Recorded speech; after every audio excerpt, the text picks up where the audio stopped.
Mi novia le dijo a sus amigas que yo solo servía para manejar y pagar la cuenta. No sabía que el grupo seguía en llamada. Hola a todos.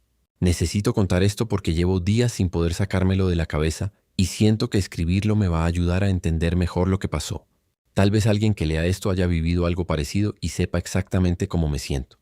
Me llamo Bruno, tengo 30 años y trabajo en logística para una empresa de transporte.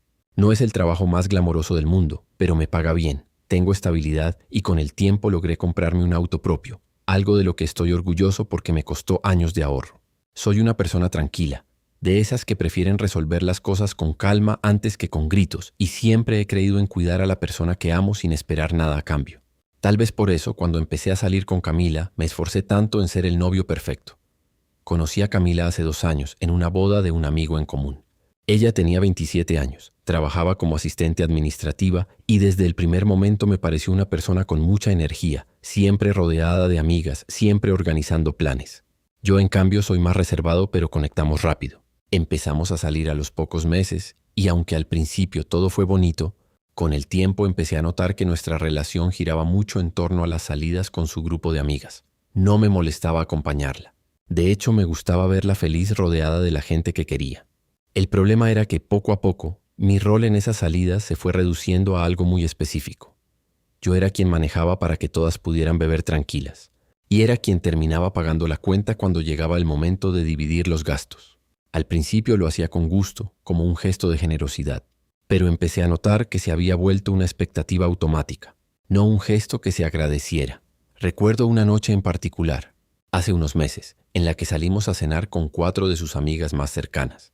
Como siempre, yo conduje, evité beber para que todas estuvieran seguras al volver a casa, y al final de la cena, cuando llegó la cuenta, todas se miraron entre sí como esperando que yo la tomara. Lo hice como de costumbre, sin decir nada, aunque por dentro empezaba a sentir que algo no estaba bien en ese patrón que se repetía cada vez que salíamos. Después de esa cena, mientras Camila iba al baño, una de sus amigas comentó, medio en broma, que yo era el novio perfecto para salir de fiesta. Sonreí, pensando que era un cumplido, pero algo en el tono me dejó una sensación extraña. No le di mayor importancia en ese momento, aunque esa frase se quedó rondando en mi cabeza durante días. Las salidas siguieron siendo así, semana tras semana. Yo manejaba, yo pagaba, y Camila se divertía con sus amigas mientras yo, la mayoría de las veces, terminaba conversando poco porque estaba concentrado en cuidar que todo saliera bien, que nadie se pasara de copas, que llegáramos a tiempo, que el dinero alcanzara. No me quejaba abiertamente, porque no quería parecer controlador ni aguafiestas. Pero empecé a sentir que mi papel en esa relación se estaba reduciendo cada vez más a una función práctica, no a la de un compañero valorado. Un viernes, Camila organizó una videollamada grupal con sus amigas para planear un viaje de fin de semana. Yo estaba en la sala de mi departamento, en mi computadora, terminando un reporte de trabajo, mientras ella hablaba por teléfono en la habitación con la puerta entreabierta. La llamada era en altavoz porque, según me dijo después, quería tener las manos libres para anotar los detalles del viaje en una libreta. En algún momento, mientras yo seguía trabajando sin prestar mucha atención, escuché que una de sus amigas preguntaba si yo también iría al viaje. Camila respondió que sí, que obviamente yo tenía que ir. La amiga soltó una risita y dijo, «Ay, qué bueno, así alguien maneja y paga todo como siempre». Camila se rió también y respondió sin ningún filtro, «Exacto. Para eso sirve Bruno básicamente. Maneja bien, paga la cuenta sin quejarse y no da problemas». La verdad, no le pido mucho más. Me quedé completamente inmóvil frente a la computadora. No podía creer lo que acababa de escuchar. Otra de las amigas, entre risas, agregó, «Es que es como tu chofer personal con tarjeta de crédito incluida». Y todas rieron en la llamada, incluida Camila. Sentí que el estómago se me revolvía. No era solo una broma aislada, era la forma en la que, aparentemente, ella me describía frente a sus amigas cuando yo no estaba presente para escucharlo. Quería entrar a la habitación en ese instante y confrontarla, pero algo me detuvo. Necesitaba escuchar más, entender si esto era un comentario aislado o si reflejaba algo más profundo sobre cómo me veía realmente. Me quedé quieto, con el corazón acelerado, prestando atención a cada palabra que salía de esa llamada que ella, distraída, había dejado en altavoz sin darse cuenta de que la puerta estaba entreabierta y yo estaba a pocos metros. La conversación continuó. Una de las amigas preguntó si alguna vez Camila había pensado en dejarme, y ella respondió con un tono casual que me destrozó por dentro. «No, ¿para qué? Es cómodo tenerlo. No me exige mucho. No se queja de nada. y con lo que gana puedo hacer varios planes sin preocuparme. El día que encuentre algo mejor, ya veré, pero por ahora me sirve. Escuchar eso fue como recibir un golpe directo en el pecho. No estaba hablando de amor ni de un futuro juntos. Estaba hablando de conveniencia, de utilidad, como si yo fuera una herramienta práctica en su vida y no una persona con sentimientos. Seguí escuchando, cada vez más incrédulo. Otra amiga comentó que yo parecía buena persona y que quizás estaba siendo injusta conmigo. Camila respondió riendo. No es que sea injusta, es que así es esto. Él conduce, paga, no arma dramas. Mientras siga funcionando así, no tengo por qué complicarme buscando algo más serio con él. Esa frase, no tengo por qué complicarme buscando algo más serio con él, resonó en mi cabeza como un eco constante. Llevábamos 2 años juntos, hablando de planes futuros, de convivencia, de posiblemente comprometernos, y para ella, en el fondo, yo seguía siendo algo temporal, cómodo pero no importante. No aguanté más. Me levanté de la silla, caminé hacia la habitación y abrí la puerta completamente. Camila se sobresaltó al verme ahí, con el teléfono todavía en altavoz. Se quedó paralizada mirándome, mientras sus amigas seguían hablando sin darse cuenta de que yo había escuchado todo. ¿Qué? ¿Qué haces aquí?, preguntó con la voz entrecortada. No respondí de inmediato. Simplemente extendí la mano y le pedí el teléfono. Ella, confundida, me lo entregó casi por instinto. Tomé el teléfono y hablé directamente al grupo, que seguía en llamada sin saber que yo estaba escuchando. «Hola chicas», dije con la voz lo más calmada que pude reunir. «Soy Bruno.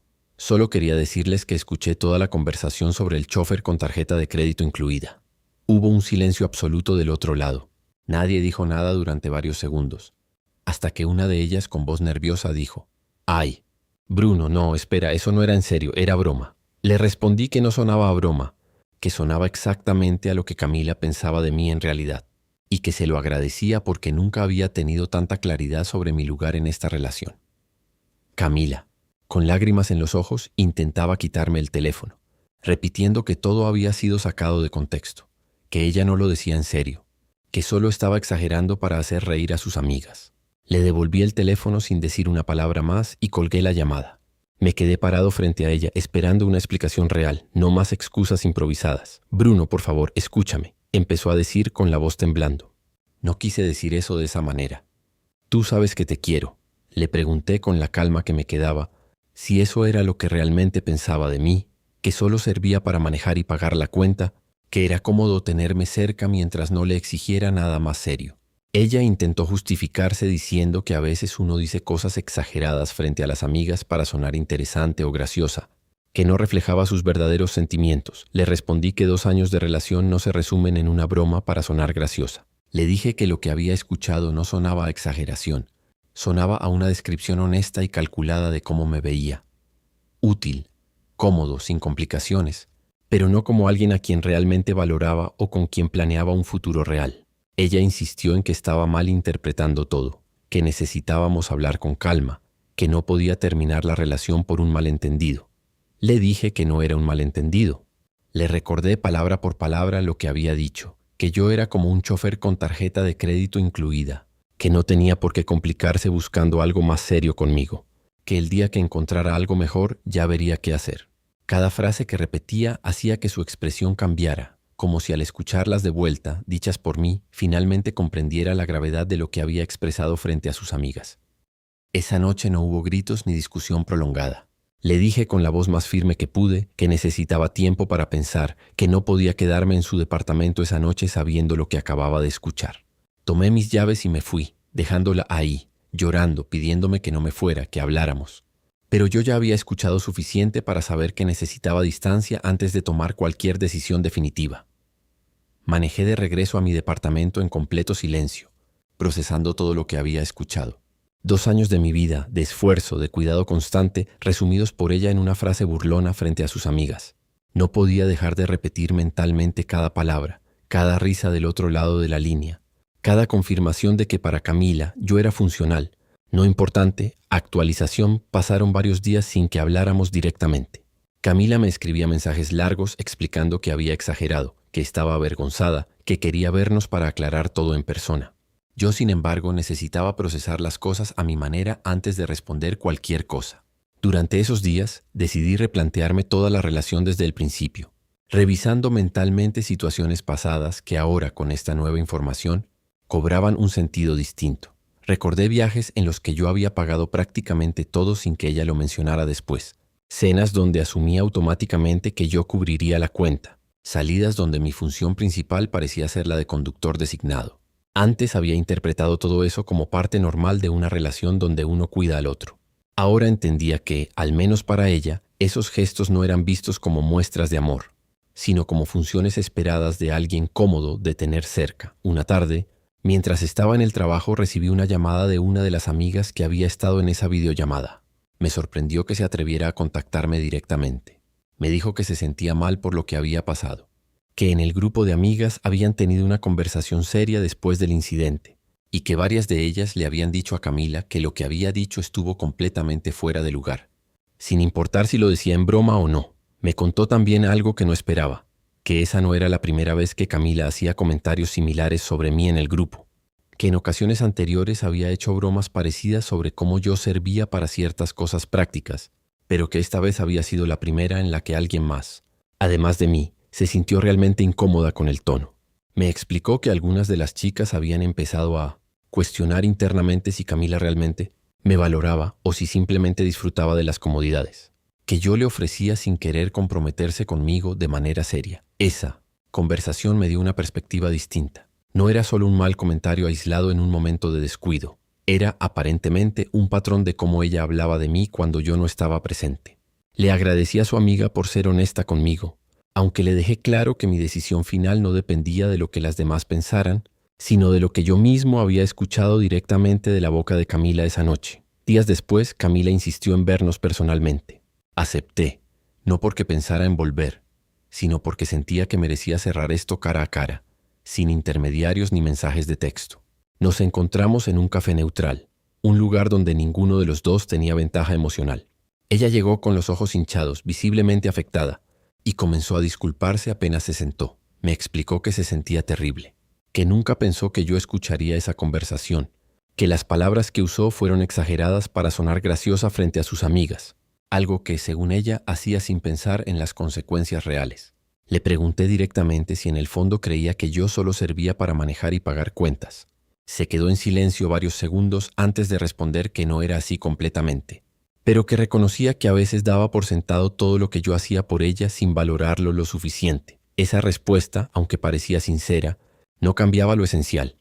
Durante 2 años, sin que yo lo supiera, existía una narrativa distinta sobre nuestra relación que ella compartía con su círculo cercano. Una narrativa donde mi valor se medía en función práctica, no en cariño genuino. Le dije que agradecía su honestidad en ese momento, pero que ya no podía ignorar lo que había escuchado, ni fingir que no cambiaba la forma en que veía todo lo que habíamos construido juntos. Camila insistió en que podíamos trabajar en esto, que merecíamos una segunda oportunidad después de 2 años juntos. Le respondí que el problema no era algo que se arreglara con una conversación o una disculpa, sino que tenía que ver con la forma en que ella realmente me percibía cuando pensaba que yo no estaba escuchando. Le expliqué que una relación no puede sostenerse solamente en la comodidad práctica de una de las partes, mientras la otra sigue esperando algo más profundo y recíproco. Ella lloró, pidió perdón varias veces, prometió cambiar. Aseguró que hablaría con sus amigas para aclarar que no pensaba realmente eso de mí. Pero en el fondo, yo sabía que las palabras que había escuchado esa noche no fueron un accidente ni una exageración momentánea. Fueron la descripción más honesta que había tenido de cómo me veía cuando pensaba que nadie más, y mucho menos yo, estaba prestando atención. Le dije que necesitaba terminar la relación, no desde el enojo, sino desde la claridad de entender que merecía estar con alguien que me valorara como persona completa, no como una función útil dentro de su vida social. Ella intentó negociar, pidiendo tiempo, pidiendo que lo pensara con calma, pero mi decisión ya estaba tomada desde el momento en que escuché esa llamada. Nos despedimos ese día en el café, sin gritos, sin drama excesivo, solo con la tristeza natural de cerrar 2 años de vida compartida. En las semanas siguientes, algunas de sus amigas me escribieron para disculparse por su parte en las risas de esa llamada, reconociendo que el ambiente que se había formado alrededor de mí, dentro de ese grupo, nunca fue del todo justo ni respetuoso. Una de ellas, la misma que me había llamado semanas antes para contarme sobre los comentarios previos, me escribió un mensaje más largo explicándome que después de la ruptura, el grupo había tenido varias conversaciones incómodas sobre el tema. Al parecer, no todas estaban de acuerdo con la forma en que Camila hablaba de mí, pero durante mucho tiempo nadie se había atrevido a decírselo directamente por miedo a generar un conflicto dentro del grupo de amigas. Mi salida de la relación, según me contó, terminó siendo el detonante para que varias de ellas finalmente expresaran su incomodidad acumulada. También me enteré, de manera indirecta, de que Camila había intentado justificar la ruptura ante su círculo social diciendo que yo había sobrereaccionado por una simple broma, que nunca imaginó que algo tan pequeño terminaría en una separación después de 2 años juntos. Sin embargo, la misma amiga que me contactó me aseguró que la mayoría del grupo no compartía esa versión, porque habían escuchado con sus propios oídos el tono con el que Camila hablaba de mí, no solo esa noche, sino en ocasiones anteriores que yo desconocía por completo. Con el tiempo, empecé a reconstruir mi rutina sin Camila. Volví a salir con mis propios amigos. Retomé hobbies que había dejado de lado por estar siempre disponible para sus planes, como el ciclismo de montaña los fines de semana, algo que había practicado durante años antes de conocerla y que fui abandonando poco a poco sin darme cuenta. Empecé también a valorar de otra manera mi tiempo y mi generosidad, entendiendo que ayudar y cuidar a alguien está bien, siempre y cuando exista reciprocidad real, no solo aceptación cómoda de lo que uno ofrece sin esfuerzo de vuelta. Durante ese proceso de reconstrucción personal, tuve varias conversaciones con amigos cercanos que me ayudaron a ver la situación con más claridad. Uno de ellos, que también había pasado por una relación similar años atrás, me dijo algo que se me quedó grabado. El problema no es que le hayas ayudado. El problema es que ella nunca vio eso como un acto de amor, sino como algo que simplemente le correspondía recibir sin agradecer. Esa frase resumía perfectamente lo que yo mismo había empezado a entender en las semanas posteriores a la ruptura. Hoy, mirando hacia atrás, no siento rencor absoluto hacia Camila, aunque sí una decepción profunda por cómo se manejaron las cosas durante tanto tiempo sin que yo lo supiera. Aprendí que las palabras que decimos cuando creemos que nadie más está escuchando revelan mucho más sobre nuestros verdaderos sentimientos que las que decimos directamente a la cara de la otra persona. Esa llamada que ella nunca imaginó que yo escucharía completa terminó siendo la prueba más clara de algo que probablemente en el fondo yo ya sospechaba desde hacía tiempo.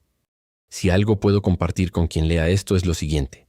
Presten atención no solo a cómo los tratan de frente, sino a cómo hablan de ustedes cuando piensan que no los están escuchando. La verdad de una relación muchas veces se esconde justamente en esos momentos de descuido, en esas conversaciones casuales entre amigas donde bajamos la guardia y decimos exactamente lo que pensamos sin filtros. Yo tuve la oportunidad, aunque dolorosa, de escuchar esa verdad a tiempo, antes de comprometerme aún más con alguien que, en el fondo, nunca me vio como algo más que una función cómoda dentro de su vida. También aprendí algo sobre mí mismo en todo este proceso. Durante demasiado tiempo confundí la generosidad silenciosa con demostración de amor, sin exigir nunca reciprocidad ni reconocimiento. Pensaba que si daba lo suficiente, sin quejarme, sin pedir nada a cambio, eso por sí solo garantizaba que la otra persona me valorara. Ahora entiendo que el amor real no se mide solo en lo que uno está dispuesto a dar, sino en cómo la otra persona percibe y valora esos gestos cuando cree que nadie más está mirando. Hoy sigo adelante, más consciente de mi propio valor, entendiendo que merezco estar con alguien que me valore por quien soy y no solamente por lo que puedo ofrecer prácticamente. Retomé el control de mis finanzas personales. Empecé a ahorrar de nuevo para mis propias metas en lugar de financiar constantemente los planes sociales de otra persona. Y curiosamente, esa misma disciplina que antes aplicaba para cuidar a Camila, ahora la estoy aplicando para cuidarme a mí mismo. Esa llamada, por dolorosa que fue escucharla, terminó siendo el empujón que necesitaba para dejar atrás una relación que, sin que yo lo supiera del todo, ya llevaba tiempo construida sobre bases mucho más frágiles de lo que jamás imaginé. Y aunque el proceso de aceptarlo no fue fácil, hoy puedo decir con certeza que prefiero estar solo y ser valorado genuinamente por quienes me rodean, que acompañado y reducido silenciosamente a la función de chofer con tarjeta de crédito incluida.